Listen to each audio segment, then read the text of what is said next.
آج مینار پاکستان آیا ہوں کہ جہاں سے قائد اعظم محمد علی جناح نے قرارداد پاکستان پاس کروا کر پاکستان کے عوام کے لیے جدوجہد کی تھی، میں اس جدوجہد کو منزل تک پہنچانے کا خواب دیکھ رہا ہوں۔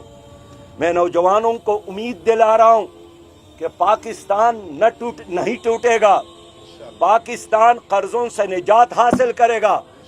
ہمارے کروڑوں لوگ باہر جا کر عربستان کے ریگستانوں میں اپنی زندگی گزارنے کی بجائے ہم ایک ایسا پاکستان آپ کو دیں گے کہ لوگ یہاں آ کر نوکریاں کرنے پر مجبور ہوں گے۔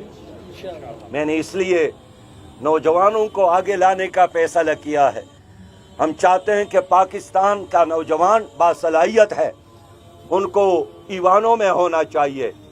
اب نوجوانوں کو ایک موقع ملنا چاہیے، اب نوجوانوں کو فیصلے کے فورم میں شریک ہونا چاہیے۔